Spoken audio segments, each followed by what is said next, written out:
And we're live. Woo! Mercy. All right, man. Big post game. My Sock Summer. Kick it off, man. Kick it off. Shout out to Sox Chick. That's why we're wearing the goggles tonight. Baby. She was wearing that full face frame, I saw full that. shield. That was something Well, else, up in Detroit. You should give her a follow. She has a fan club as well. Twitter. Twitter. So you should follow follow her. that and follow Sox Chick. They have. She has a music video, right? They Do the Ricky have Renteria. It's like this shit. You take or whatever. 2 steps forward and 2 steps back, and then you go side to side, and then something or another. Then they get low. But Like it's great. some It's shit great. Like that, right? They always tag 108 in their shit. You need to check her out. Check out Sox Chick. Check out their video. Do the Ricky Renteria. That's good shit. All right, so people, if you had the question for tonight, man. The question for tonight is: I actually recently just heard. Just heard. I did. Oh, how dare you! It's kind of redundant. I heard Maynard James Keenan from Tool on Joe Rogan. Great interview. I've heard him on there multiple times, but it made me think, like, what long form interview have you guys heard that you'd love to recommend to the 108 audience for their own personal enrichment? Something they could learn something from, or like maybe is a little introspective, whatever. Right. Something that really made a mark on you that you'd like to push out to the rest of the audience. Treasy, I would love for you to start. Oh, so there's a bunch. There's many. I mean, like, I would say, like, definitely listen to anything that Lawrence Holmes has done. Like, Lawrence Holmes with Jason Goff is just like an incredible long form interview. But what I will go back to is this is from a while back. Ooh. We touched on this before we got started, but so this is this is one of my favorite things that I've ever seen on the internet. 2 girls, 1 cup. If you go, I don't know if you guys remember, like some of you guys are younger than me, and for those of you older than me, you probably do remember this. But Magic Johnson, for some reason, was given a late night talk show. It was horrible. There was one. The Magic Hour. There was one episode of the Magic Hour that was worth watching. And it was Sheila E. Sheila E. Oh, wow. And so there was one episode worth watching, and he had on Howard Stern. Now, Howard Stern, from the beginning of him coming out and having this show, was like ripping him to shreds because he was just like, this guy's fucking terrible. He can't talk. He can barely speak. But he's got a talk show. Why the fuck are we spending time with this guy on late night? And so Howard Stern went on the show, and Magic confronted him about it. And the entire Magic Hour is a Howard Stern interview, but it so quickly turns from being a Howard Stern interview to Howard Stern interviewing Magic Johnson. And it's fucking laughable. And they also were the musical guests. It is fucking pure insanity, and it's the full hour, and it just shows you why Howard Stern is what he is in the industry. He's the GOAT. Yeah, and you should watch it. It's the footage that you can get of it on YouTube is fairly grainy and not great, but like it's still. I mean, you're only there for the interview. You don't need to see so much. So go check it out. It's ridiculous, but it's embarrassing for Magic Johnson, which is fine. Who cares? But it shows you why Howard Stern is who Howard Stern is. Like, he is willing to ask crazy ass questions, and he can turn anything into an interview where the other person is telling insane details about themselves and giving away a lot of information. It's very impressive what the guy can do, and this is a good example of it because he wasn't even the person performing the interview, and he's able to turn it around and turn it into that. That's what he does. I think that's his mode, right? He just gets into it immediately, and he's comfortable flipping it on whoever he's doing a show with. He is like I as the resident Stern guy. You are, yes. And I'll say I'm not a Stern guy. No, I'm not like the big Stern fan. Right? He is very insecure, and I feel like him not attacking, but like going at somebody else and interviewing them makes him feel comfortable because that's what he's really good at. Right. And in that Magic Hour, they also did. They were the musical guests, and they did Wipeout. and they had Debbie the Queefer and Will the Farter. So when they would do they would just play the whole song, the doo-doo, and then they would stop, and they would be like, it was really good. So you need to, if you look that up, that's what you should look for. That's my Stern Insider tip right now. My Sock Summer, you got to go next, baby. I'm gonna go with a Stern interview also, but then new media after that. Stern interview, probably the first one that I was like, he's really good at what he does.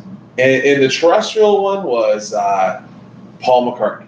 And I remember driving around, and Stern fans always say this. I was in the car and I just kept driving around because I didn't want to leave because I want to listen to it. Because back in the day when they were terrestrial, sometimes they could go 45 minutes, right, without a commercial. Sure. So you'd be like, oh fuck, I just have to work. I gotta have a smoke. I gotta walk around. And the first one that I did that with was Paul McCartney. And I was downtown Phoenix and I was just doing loops. I'm like, this is amazing. This guy he's doing something really amazing. Second one with Stern was when he had moved to Sirius, and it was John Daly. And he had John Daly on his show, and he was asking all these questions.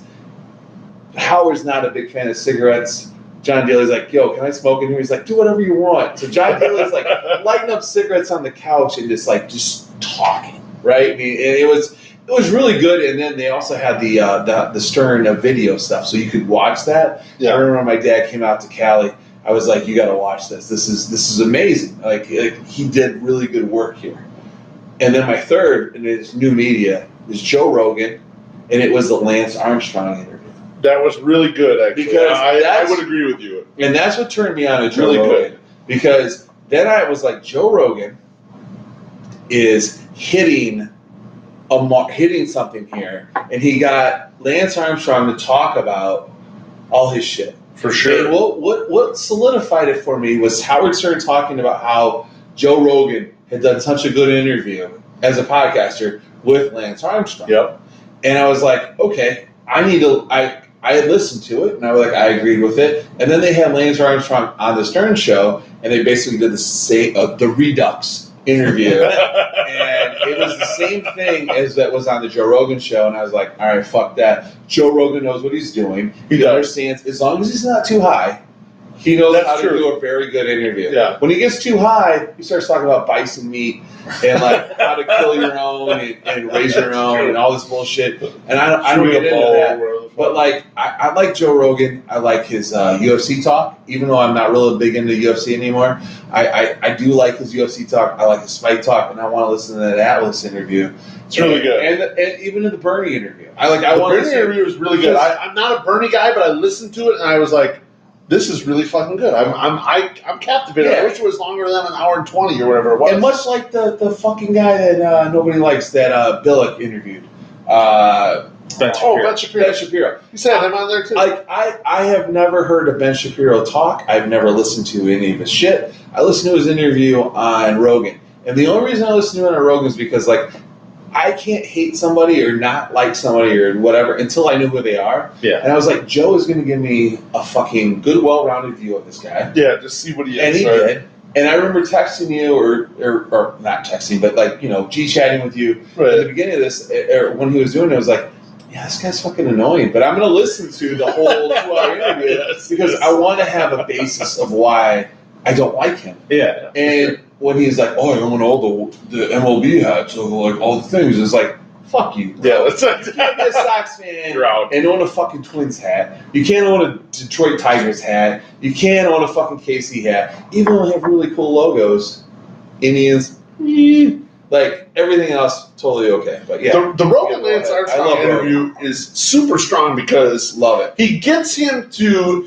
say that he was lying. He gets him to totally be human.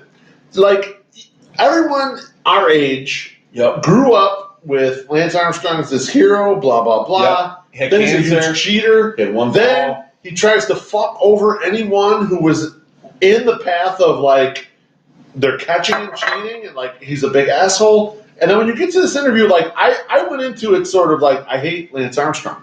Correct. And when I got done with it, I thought, I still don't like what he did, but I at least get him now. I at least get the fact that And he admitted it. He said, I should have done that. Yep. That was, I acted terribly. Like I lost a lot of friends because I was a dick. Yeah. Because I was trying to perpetrate this fucking lie. He totally admitted it. He totally got on the couch and was like, not me. I acted like an asshole. I like that he used the Costanza. Was that wrong? I have not done that. No, he knew he did wrong. He owned up to it. He knew he did wrong. He was like, I know I fucked up. I should not have done that to people. And like, yes, I did wrong stuff. And so like, when you listen it's amazing how sorry people are after they get caught. After they're caught, exactly, yeah. But it was really interesting, and Rogan really pulled that on him. I don't think I hadn't heard that anywhere else before. The first time I heard him sound like a human being was on that show. And he sounded vulnerable. He let it out. He broke behind it, and then is that yours, or you got a different one? I got a different one. So who do you got? I'm the hugest nerd in this group when it comes to listening to podcasts and stuff. And my favorite, not just that, but true on everything. My favorite podcast out there is a podcast that's been running since 2006, and it's called Cats and Hats. No, I thought it was Cats and Hats. And it's called Econ Talk because you're stopping on me. So people will know what it is.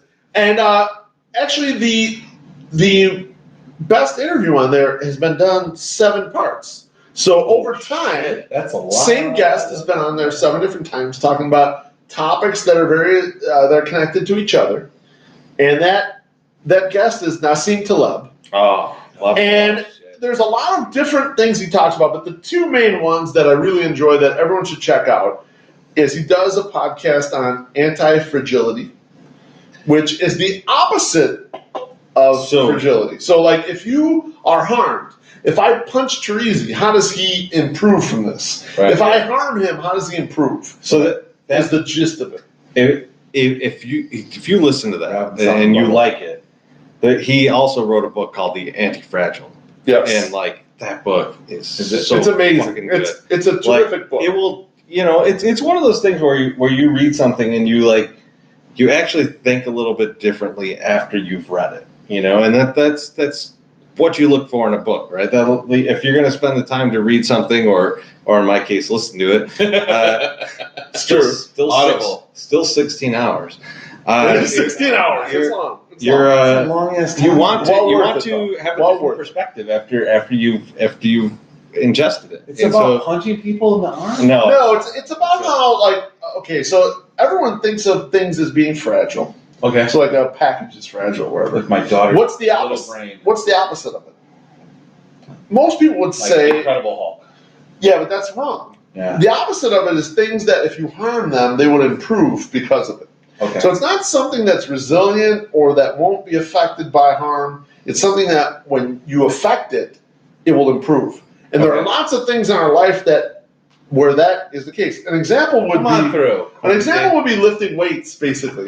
Lifting weights is an example of... Yeah, because you're going to destroy it, but then you're going to build it You're harming yourself, but then you build it up. So there's a lot of things that he goes in a path and like, we'll have you thinking about some of those things. The second interview that was conducted out of these 7 interviews is something that White Sox fans could really relate to, especially right now we're in a down path. It's called Skin in the Game. That's another book that he wrote as well. And when it means skin in the game, it means that you have sort of part of you in there. And it could be monetarily, it could be something he calls soul in the game. A lot of us have soul in the White Sox game. Yeah. A lot of us are like invested in that emotionally, right? So that's sort of soul in the game. Yeah. So you would get a lot out of listening to some of that stuff and just sort of like ingesting how he thinks about these things. Like there's a reason why, and he's also an advocate for things being very small and being very local and sort of like the ballpark experience. Yeah. And less sort of like the broader Twitter experience. Because like you noted, when you're at the ballpark and people are there, most of the people there who ingest a game like that are pretty happy. They enjoy it. And the further you get out, the more you get disgruntled about it. He has a great quote, and it is me. It's easier. And I'll try and do it because I'm a little. Are you going to paraphrase it? But he says, basically, it's easier to bullshit on the macro level than the micro level. 100%. Correct. So, like a politician in front of a country is easier for them to bullshit than the politician in front of you in the town hall. Yep. Saying like, "Oh no, everything's fine," and like there's a fire going on behind. Yeah. Right, because that you're guy, like, "Hey, there's a fucking fire, asshole! Turn around." Like Nero playing the fucking. that's right, because that guy, that politician, you have to see at church, or he has to see you at the block party down the street, and he has to face you all the time, right? And this is kind of the same thing with the 108ers and us dealing with stuff on Twitter. You can come directly to our seats. You know where we're at, and you can call us out for some shit we say, whereas some anonymous person on Twitter, you can't do that. They can hide from you. We can't hide. We're right there all the time. We're right there for you. I mean, we're gonna hide behind these glasses, but that's 100%. That's about it. Now, we do have a 108er that had used skin in the game before, and he said, "You were playing Candyland, but I had some skin in the game." I'm not going to say that's a little that's a little different skin in the game. That's more skin to win than skin in the game. Win, yeah. But you know, I get you. I thought it was. He was personally invested in something, and like the other person was playing Candyland. It was awesome. I guess. It was the funnest thing that I'd ever read, ever. It was a great tweet. But yeah, hey, come see us in 108. These two will be gone this weekend. We're still trying to figure out how we're going to get away your tickets, right? That's true. And how we're going to do the soak. Yeah, we have. Well, I thought we already decided how that's You're going to do in the the backyard. I'm going to be sitting in my backyard in a kiddie pool-ish thing. Yes. And I will be doing the soak. You'll have the questions? I think that's not good, though. I think that you guys should also do a soak. We could dual soap. do it. We Because could do you it. guys are up in the fun times. We might have a Polish with extra onions with us. With us, That's yeah. 100% fine. And a guest. There'll be a rare guest for the Let's soap. do this. Let's do this. I'll do pregame. I'll do it before I go to the game on Sunday because it's Harold Bain's plaque day. They're going to give away his Hall of Fame plaque. I'm going to go get one of those. If I get extras, I'll get you guys one. And then you guys can do a post game up in the great north. Sounds good. Yeah. We'll figure it out. We'll figure out questions, whatever the fuck we're doing. We'll figure out all that shit. We'll see you guys And we'll soon. go skiing later. Hell yes. Cheers. Thanks, guys.